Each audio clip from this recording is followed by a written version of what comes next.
ನಮಸ್ಕಾರ ಗೆಳೆಯರಿ, stock market Kannada ಚಾನಲ್ಗೆ ಸ್ವಾಗತ ಸುಸ್ವಾಗತ.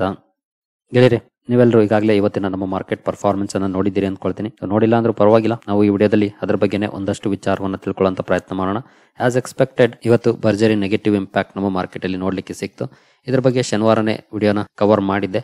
ಬಹುಶಃ ಆ ವಿಡಿಯೋ ನೋಡಿರೋರಿಗೆ ಈಗಾಗಲೇ ಕಾರಣಗಳು ಗೊತ್ತಿರುತ್ತೆ. ಈ ವಿಡಿಯೋದಲ್ಲಿ ಸೋಮವಾರ ಮಾರ್ಕೆಟ್ ಕ್ರಾಶ್ ನ ಭಯ ಅಂತ, ಫೈನಲಿ ಎಕ್ಸ್ಪೆಕ್ಟೇಷನ್ ತರನೇ ಮಾರ್ಕೆಟ್ ಪರ್ಫಾರ್ಮೆನ್ಸ್ ಬಂತು. ಕಾರಣಗಳಂತೂ ಈಗಾಗಲೇ ಗೊತ್ತಿದೆ. ಆ ಕಾರಣಗಳನ್ನು ಕೂಡ ಇನ್ನೊಂದ್ಸಲ ರಿವ್ಯೂ ಮಾಡೋಣ. ಜೊತೆಗೆ ಇನ್ನೊಂದಷ್ಟು ಹೊಸ ವಿಚಾರಗಳನ್ನು ಕೂಡ ನಾವು ತಿಳ್ಕೊಳ್ಳುವಂತ ಪ್ರಯತ್ನ ಮಾಡೋಣ ಈ ವಿಡಿಯೋದಲ್ಲಿ. ವಿಡಿಯೋನ ಕೊನೆವರೆಗೂ ನೋಡಿ, ಖಂಡಿತ ಹಲವು ವಿಚಾರಗಳು ನಿಮ್ಗೆ ಗೊತ್ತಾಗುತ್ತೆ. ಎಸ್ಪೆಷಲಿ ಇಂತಹ ಸಂದರ್ಭದಲ್ಲಿ ನಾವು ಪೇಷನ್ಸ್ ಅನ್ನ ಕಾಯ್ಕೊಳ್ಳೋದು ತುಂಬಾನೇ ಇಂಪಾರ್ಟೆಂಟ್ ಆಗುತ್ತೆ. ಹಾಗಾಗಿ ತಾಳ್ಮೆಯಿಂದ 10-12 ನಿಮಿಷ ಇನ್ವೆಸ್ಟ್ ಮಾಡಿ ವಿಡಿಯೋನ ಪೂರ್ತಿ ನೋಡ್ಲಿಕ್ಕೆ. ಮೊದಲಿಗೆ ಇವತ್ತಿನ ನಿಫ್ಟಿ ಪರ್ಫಾರ್ಮೆನ್ಸ್ ಅನ್ನು ನೋಡಿದರೆ 345 ಪಾಯಿಂಟ್ಸ್ ಅಥವಾ 1.47% ಡೌನ್ ಪರ್ಫಾರ್ಮೆನ್ಸ್ ನೋಡ್ಲಿಕ್ಕೆ ಸಿಕ್ಕಿದೆ. ಓಪನಿಂಗ್ ಕೂಡ ಡೌನ್ ಅಲ್ಲೇ ಇತ್ತು, ನೋಡಬಹುದು 23,195. ಬಟ್ ಮಾರ್ನಿಂಗ್ ವಿಡಿಯೋದಲ್ಲಿ ನಾವು ಗಿಫ್ಟ್ ನಿಫ್ಟಿ ಪರ್ಫಾರ್ಮೆನ್ಸ್ ಅನ್ನು ನೋಡಿದಾಗ ಫ್ಲಾಟ್ ಇತ್ತು ಇಂಡಿಕೇಶನ್. ಹಾಗಾಗಿ ಸ್ವಲ್ಪ ಆಶ್ಚರ್ಯ ಕೂಡ ಇತ್ತು, ಜೊತೆಗೆ ಓಪ್ಸ್ ಕೂಡ ಇತ್ತು ಫ್ಲಾಟ್ ಆಗಿ ಓಪನ್ ಆಗುತ್ತೇನಂತ. ಬಟ್ ಅದೇ ರೀತಿ ಏನು ಫ್ಲಾಟ್ ಆಗಿ ಓಪನ್ ಆಗ್ಲಿಲ್ಲ, ಡೌನ್ ಅಲ್ಲಿ ಓಪನ್ ಆಯ್ತು. ಯಾಕಂದ್ರೆ ಶುಕ್ರವಾರದ ಕ್ಲೋಸಿಂಗ್ ನೋಡಬಹುದು 23,431, ಇವತ್ತಿನ ಓಪನಿಂಗ್ 195, ಅಂದ್ರೆ ಆಲ್ಮೋಸ್ಟ್ 235 ಪಾಯಿಂಟ್ಸ್ ಡೌನ್ ಅಲ್ಲಿ ಓಪನ್ ಆಯ್ತು. ಅನಂತರ ಸ್ವಲ್ಪ ರಿಕವರಿ ಆಗುವಂತ ಲಕ್ಷಣವನ್ನು ಕೂಡ ತೋರಿಸ್ತು. ಬಟ್ 10:30 ನಂತರ ಕಂಟಿನ್ಯೂಸ್ ಡೌನ್ ಪರ್ಫಾರ್ಮೆನ್ಸ್ ನೋಡ್ಲಿಕ್ಕೆ ಸಿಕ್ತು. ಓವರ್ 345 ಪಾಯಿಂಟ್ಸ್ ಡೌನ್ ಅಲ್ಲಿ ಅಥವಾ 1.47% ಡೌನ್ ಅಲ್ಲಿ ಕ್ಲೋಸಿಂಗ್ ಅನ್ನ ಕೊಡ್ತು. ನಂತರ ಸೆನ್ಸೆಕ್ಸ್ ಪರ್ಫಾರ್ಮೆನ್ಸ್ ಅನ್ನು ನೋಡಿದರೆ ಇಲ್ಲಿ 1048 ಪಾಯಿಂಟ್ಸ್ ಅಥವಾ 1.36% ಡೌನ್ ಪರ್ಫಾರ್ಮೆನ್ಸ್ ನೋಡ್ಲಿಕ್ಕೆ ಸಿಕ್ಕಿದೆ. ಇಲ್ಲೂ ಕೂಡ ನೋಡಬಹುದು 629, 76,629ಕ್ಕೆ ಓಪನ್ ಆಯ್ತು. 77,378 ಕ್ಲೋಸಿಂಗ್ ಇತ್ತು, ಅಂದ್ರೆ ಆಲ್ಮೋಸ್ಟ್ ನಿಯರ್ಲಿ 800 ಪಾಯಿಂಟ್ಸ್ ಡೌನ್ ಅಲ್ಲೇ ಓಪನ್ ಆಯ್ತು. ಆನಂತರ ಸ್ವಲ್ಪ ರಿಕವರ್ ಆಯ್ತು, ಮತ್ತೆ ಡೌನ್ ಪರ್ಫಾರ್ಮೆನ್ಸ್ ಬಂದು 1048 ಪಾಯಿಂಟ್ಸ್ ಡೌನ್ ಅಲ್ಲಿ ಕ್ಲೋಸಿಂಗ್ ಅನ್ನ ಕೊಟ್ಟಿದೆ. ಇನ್ನು ಬ್ರಾಡ್ ಮಾರ್ಕೆಟ್ ಇಂಡೈಸಸ್ ಗಳ ಪರ್ಫಾರ್ಮೆನ್ಸ್ ಅನ್ನು ನೋಡಿದರೆ ನಿಫ್ಟಿ ನೆಕ್ಸ್ಟ್ 15 ನೋಡಬಹುದು ಭರ್ಜರಿ ನೆಗೆಟಿವ್ ಇಂಪ್ಯಾಕ್ಟ್ ಆಗಿದೆ. ಇವತ್ತು 4.32% ಡೌನ್ ಪರ್ಫಾರ್ಮೆನ್ಸ್ ನೋಡ್ಲಿಕ್ಕೆ ಸಿಕ್ಕಿದೆ. ನಿಫ್ಟಿ ನೆಕ್ಸ್ಟ್ 15 ನಲ್ಲಿ ಎಲ್ಲ ಶೇರುಗಳು ಕೂಡ ಲಾರ್ಜ್ ಕ್ಯಾಪ್ ಶೇರುಗಳೇ ಇರೋದು. ಸೊ ಲಾರ್ಜ್ ಕ್ಯಾಪ್ ಶೇರುಗಳಲ್ಲೂ ಕೂಡ ಭರ್ಜರಿ ಡೌನ್ ಪರ್ಫಾರ್ಮೆನ್ಸ್ ಬಂದಿದೆ 4.32%. ಹಾಗೆ ನಿಫ್ಟಿ 100 ಅಲ್ಲಿ ನಿಯರ್ಲಿ 2% ಡೌನ್ ಇದೆ. 200 2.33% ಡೌನ್ ಇದೆ. 500 2.55% ಡೌನ್ ಇದೆ. ಸೊ 2% ಇಂದ ಅಥವಾ 1.5% ಇಂದ 4% ಗಿಂತ ಜಾಸ್ತಿವರೆಗೂ ಡೌನ್ ಪರ್ಫಾರ್ಮೆನ್ಸ್ ನಿಫ್ಟಿ 50 ಇಂದ ನಿಫ್ಟಿ 500 ವರೆಗೂ ನೋಡ್ಲಿಕ್ಕೆ ಸಿಕ್ಕಿದೆ. ಇನ್ನು ಮಿಡ್ ಕ್ಯಾಪ್ ಕಡೆ ಬಂದ್ರೆ ಕತೆ ಇನ್ನೂ ಜಾಸ್ತಿನೇ ಇದೆ ಅಂತಾನೆ ಹೇಳ್ಬೋದು. ಮಿಡ್ ಕ್ಯಾಪ್ 50 ನಲ್ಲಿ 4% ಡೌನ್ ಇದೆ. ಮಿಡ್ ಕ್ಯಾಪ್ 100 ಕೂಡ 4% ಡೌನ್. ಹಾಗೆ ಮಿಡ್ ಕ್ಯಾಪ್ 150 ಕೂಡ ನಿಯರ್ಲಿ 4% ಡೌನ್ ಪರ್ಫಾರ್ಮೆನ್ಸ್ ನೋಡ್ಲಿಕ್ಕೆ ಸಿಕ್ಕಿದೆ. ಹಾಗೆ ಸ್ಮಾಲ್ ಕ್ಯಾಪ್ ಕಡೆ ಬಂದ್ರೆ ಸ್ಮಾಲ್ ಕ್ಯಾಪ್ 100 ಅಲ್ಲಿ 4.1% ಡೌನ್ ಇದೆ. ಸ್ಮಾಲ್ ಕ್ಯಾಪ್ 50 3.8% ಡೌನ್ ಇದೆ. ಸ್ಮಾಲ್ ಕ್ಯಾಪ್ 250 4% ಡೌನ್ ಇದೆ. ಅಂದ್ರೆ small cap and mid cap ಎರಡು ಕಡೆ 4% ವರೆಗೂ ಡೌನ್ ಪರ್ಫಾರ್ಮೆನ್ಸ್ ನೋಡ್ಲಿಕ್ಕೆ ಸಿಕ್ಕಿದೆ. ಭರ್ಜರಿ blood bath small cap and mid cap ಅಲ್ಲಿ ನೋಡ್ಲಿಕ್ಕೆ ಸಿಕ್ಕಿದೆ ಇವತ್ತು ಕೂಡ. ನಂತರ ಮೈಕ್ರೋ ಕ್ಯಾಪ್ ಅಲ್ಲಿ ನೋಡಬಹುದು 4.34% ಡೌನ್ ಪರ್ಫಾರ್ಮೆನ್ಸ್ ಇದೆ. Large cap, mid cap, small cap ಹೋಲಿಸಿದ್ರೆ ಇವತ್ತು ಲಾರ್ಜ್ ಕ್ಯಾಪ್ ಸ್ವಲ್ಪ ಕಡಿಮೆ ಪ್ರಮಾಣದ ಡೌನ್ ಇದ್ರೆ mid cap and small cap 4% ವರೆಗೂ ಡೌನ್ ಪರ್ಫಾರ್ಮೆನ್ಸ್ ನೋಡ್ಲಿಕ್ಕೆ ಸಿಕ್ಕಿದೆ. ನಿಫ್ಟಿ ನೆಕ್ಸ್ಟ್ 15 ನಲ್ಲಿ ಮಾತ್ರ ಮೋರ್ ದೆನ್ 4% ಡೌನ್ ಪರ್ಫಾರ್ಮೆನ್ಸ್ ಇವತ್ತು ಬಂದಿದೆ. ಭರ್ಜರಿ ಸೆಲ್ ಆಫ್ ಎಲ್ಲ ಕಡೆಯಿಂದನೂ ಕೂಡ ನೋಡ್ಲಿಕ್ಕೆ ಸಿಕ್ಕಿದೆ ಅಂತಾನೆ ಹೇಳ್ಬೋದು. ಹಾಗೆ ಇವತ್ತಿನ ಸೆಕ್ಟೋರಲ್ ಇಂಡೈಸಸ್ ಗಳ ಪರ್ಫಾರ್ಮೆನ್ಸ್ ಅನ್ನು ನೋಡಿದ್ರೆ ನಿಫ್ಟಿ ಬ್ಯಾಂಕ್ ಅಲ್ಲಿ ನಿಯರ್ಲಿ 1.5% ಡೌನ್ ಇದೆ. ಆಟೋ ಭರ್ಜರಿ ನೆಗೆಟಿವ್ ಇಂಪ್ಯಾಕ್ಟ್ ಕಂಡಿದೆ ಅಂತ ಹೇಳ್ಬೋದು, 2.76% ಡೌನ್ ಇದೆ. ಫೈನಾನ್ಷಿಯಲ್ ಸರ್ವಿಸಸ್ ನಿಯರ್ಲಿ 1.5% ಡೌನ್ ಇದೆ. ಹಾಗೆ FMCG 1.2% ಡೌನ್ ಇದೆ. IT 1.37% ಡೌನ್ ಇದೆ. ಮೀಡಿಯಾ 4.5% ಡೌನ್ ಆಗಿದೆ. ಮೆಟಲ್ 3.7% ಡೌನ್ ಆಗಿದೆ. ಫಾರ್ಮಾ ಮೋರ್ ದೆನ್ 2% ಡೌನ್ ಆಗಿದೆ. PSU ಬ್ಯಾಂಕ್ಗಳು ಕೂಡ ಮೋರ್ ದೆನ್ 3% ಡೌನ್ ಆಗಿದೆ. ಪ್ರೈವೇಟ್ ಬ್ಯಾಂಕ್ 0.87% ಡೌನ್ ಇದೆ. ರಿಯಾಲಿಟಿ ನೋಡಬಹುದು 6.5% ಡೌನ್ ಪರ್ಫಾರ್ಮೆನ್ಸ್. ಎಸ್ಪೆಷಲಿ ಕಾರಣ ನಿಮ್ಗೆ ಗೊತ್ತಿದೆ, ರಿಯಾಲಿಟಿ ಯಾಕೆ ಈ ರೀತಿ ನೆಗೆಟಿವ್ ಇಂಪ್ಯಾಕ್ಟ್ ಆಗಿದೆ ಅಂತ ನೋಡೋಣ. ಮುಂದುವರೆದನ್ನು ಕೂಡ ನಾನು ಹೇಳ್ತೀನಿ. ಹೆಲ್ತ್ ಕೇರ್ ಅಲ್ಲೂ ಕೂಡ ಮೋರ್ ದೆನ್ 2% ಅಥವಾ ನಿಯರ್ಲಿ 2.5% ವರೆಗೂ ಡೌನ್ ಪರ್ಫಾರ್ಮೆನ್ಸ್ ಇದೆ.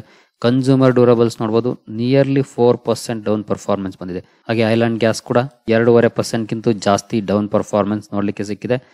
ಕಡಿಮೆ ಪರ್ಫಾರ್ಮೆನ್ಸ್ ಅಂದ್ರೆ ಇವತ್ತು ಇದರಲ್ಲಿ ಪ್ರೈವೇಟ್ ಬ್ಯಾಂಕ್ಸ್ ಅಂತಾನೆ ಹೇಳ್ಬೋದು. ಜಸ್ಟ್ 0.87% ಅಥವಾ ನಿಯರ್ಲಿ 1%, ಅದರಲ್ಲೂ ಬಿಲೋ 1% ಡೌನ್ ಪರ್ಫಾರ್ಮೆನ್ಸ್ ಬಂದಿದೆ.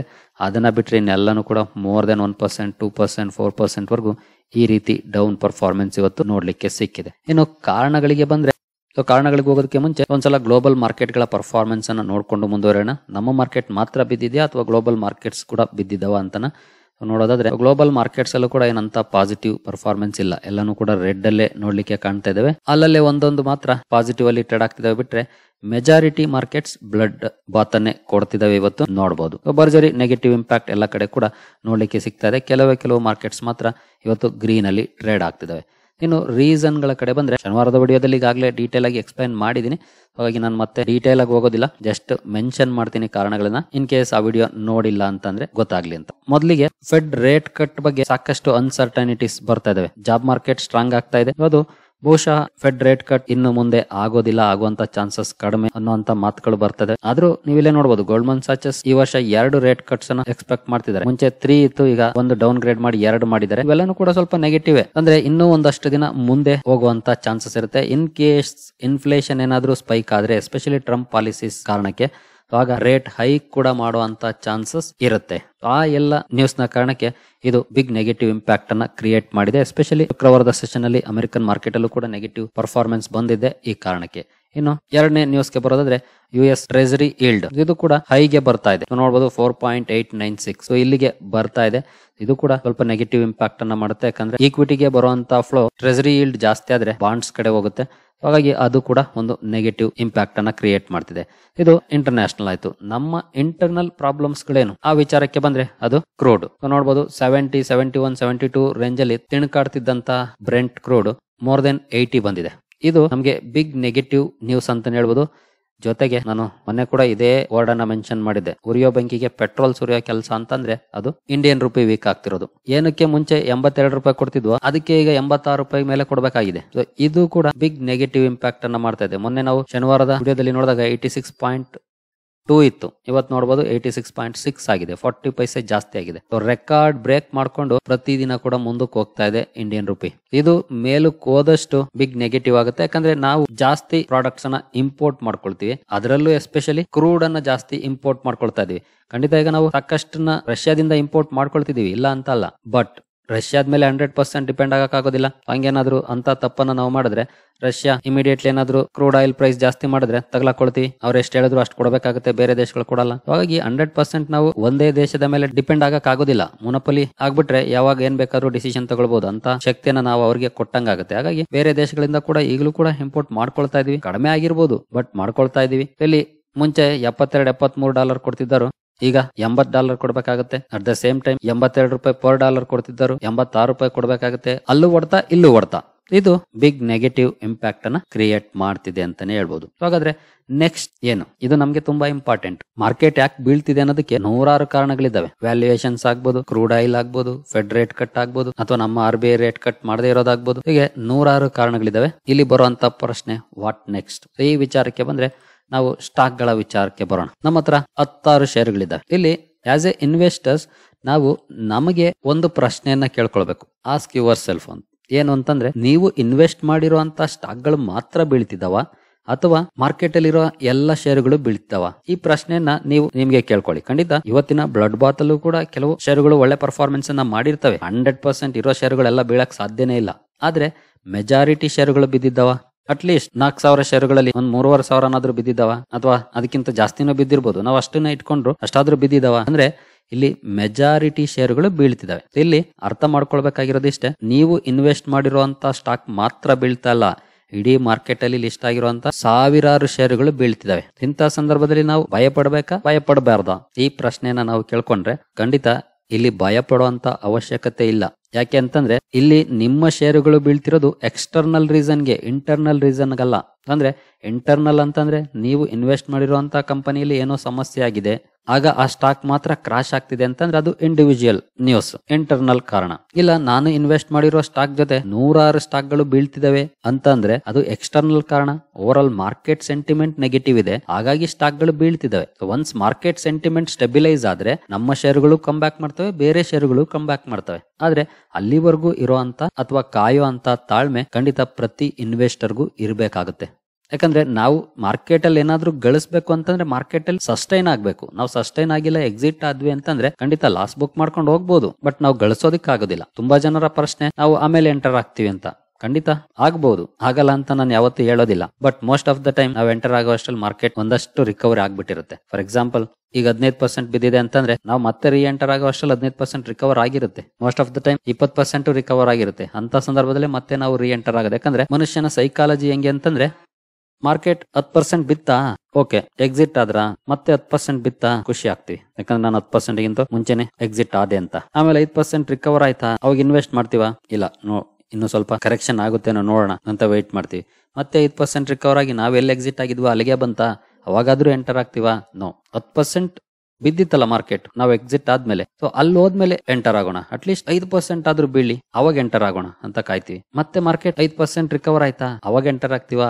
ಅವಾಗ್ಲೂ ಕೂಡ ಚಾನ್ಸಸ್ ಕಡಿಮೆ. ಅವಾಗ ಏನ್ ಅನ್ಕೋತೀವಿ, ನಾನು ಸೇಲ್ ಮಾಡಿದಕ್ಕಿಂತ 5% ಮೇಲೆ ಬಂತಲ್ಲ, ಇನ್ನು 5% ಅಟ್ಲೀಸ್ಟ್ ಕೆಳಗಡೆ ಹೋಗ್ಲಿ, ಅವಾಗ ಎಂಟರ್ ಆಗೋಣ, ಈ ರೀತಿ ಯೋಚನೆ ಮಾಡ್ತೀವಿ. ಮತ್ತೆ ಮಾರ್ಕೆಟ್ 5% ರಿಕವರಿ ಮಾಡುತ್ತೆ, ಅವಾಗ ಮತ್ತೆ ಕೊನೆಗೆ ಅಲ್ಲಿ ಎಂಟರ್ ಆಗ್ತೀವಿ. ಎಲ್ಲಿ?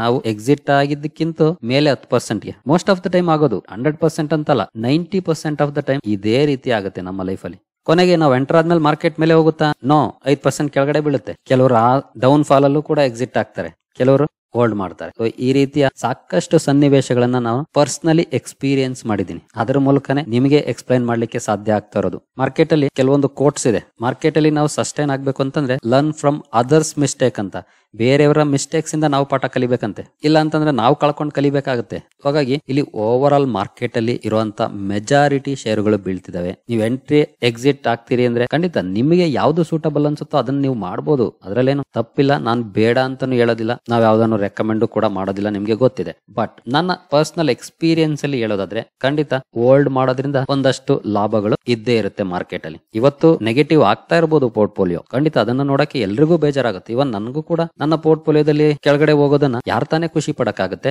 ಅದನ್ನ ನೋಡಿ ಯಾರು ಕೂಡ ಖುಷಿ ಪಡಕ್ ಆಗೋದಿಲ್ಲ, ಬೇಜಾರ್ ಮಾಡ್ಕೊಳ್ಳೋ ಅಂತ ವಿಷಯನೇ. ಬಟ್ ಮಾರ್ಕೆಟ್ ಅಲ್ಲಿ ಇಟ್ಸ್ ಬೌಂಡ್ ಟು ಹ್ಯಾಪನ್, ಇದು ಅದೇ ಆಗುತ್ತೆ, ಆಗದೆ ಇರುವಂತದ್ದು ಅಲ್ವೇ ಅಲ್ಲ. ಸೊ ಹೊಸಬರಿಗೆ ಸ್ವಲ್ಪ ಕಷ್ಟ ಆಗಬಹುದು. ಯಾರು ಈ ಫ್ರಸ್ಟ್ರೇಷನ್ ನ ತಡ್ಕೊಳ್ತಾರೋ ಅವರು ಮಾತ್ರ ಸಕ್ಸೀಡ್ ಆಗಕ್ಕೆ ಸಾಧ್ಯ. ನಾವು ಫೇಲ್ಯೂರ್ ಆದ್ವಿ ಅಂತ ಪ್ರಯತ್ನವನ್ನ ಬಿಟ್ರೆ ಮತ್ತೆ ಸಕ್ಸಸ್ ಎಲ್ಲ ಆಗ್ತೀವಿ, ಚಾನ್ಸೇ ಇಲ್ಲ ಅಲ್ವಾ? ಬಟ್ ನಾನು ಮತ್ತೆ ಪ್ರಯತ್ನ ಮಾಡ್ತೀನಿ ಅಂತ ಮಾಡಿದ್ರೆ ಖಂಡಿತ ಇವತ್ತಲ್ಲ ನಾಳೆ ಸಕ್ಸಸ್ ಆಗ್ತೀವಿ. ಇದನ್ನ ನಾವು ಅರ್ಥ ಮಾಡ್ಕೊಳ್ಬೇಕಾಗಿರೋದು.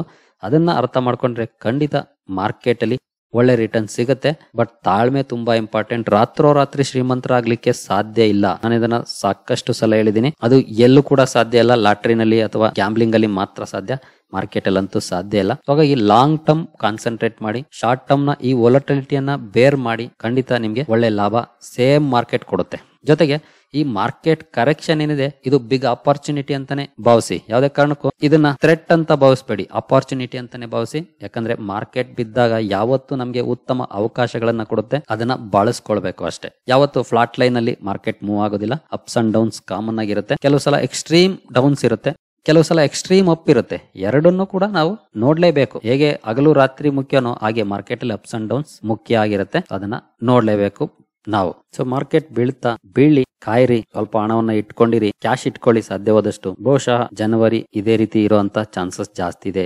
ಇದನ್ನ ನಾನು ಹಲವು ಸಲ ಈಗಾಗಲೇ ರಿಪೀಟ್ ಮಾಡಿದ್ದೀನಿ. ಸೊ ನೋಡೋಣ. ಬಟ್ ಒಂದು ವಿಷಯ ನೆನಪಲ್ಲಿ ಇಟ್ಕೊಳ್ಳಿ, ಯಾವುದೇ ಕಾರಣಕ್ಕೂ ಮರಿಬೇಡಿ. ಫಂಡಮೆಂಟಲಿ ಸ್ಟ್ರಾಂಗ್ ಇರುವಂತ ಕಂಪನಿಗಳನ್ನ ಬೈ ಮಾಡಿ, ಲಾಂಗ್ ಟರ್ಮ್ಗೆ ಹೋಲ್ಡ್ ಮಾಡಿ. ಈ 2 ಪಾಯಿಂಟ್ ಕಡೆ ಯಾವತ್ತು ಗಮನ ಇಡಿ. ಸರಿ ಗೆಳೆಯರೆ, ಈ ವಿಡಿಯೋ ನಿಮಗೆ ಇಷ್ಟ ಆಗಿದೆ ಅಂದ್ಕೊಳ್ತೀನಿ. ಮುಂದಿನ ವಿಡಿಯೋದಲ್ಲಿ ಸಿಗೋಣ. ಅಲ್ಲಿವರೆಗೂ ಜೈ ಹಿಂದ್, ಜೈ ಕರ್ನಾಟಕ.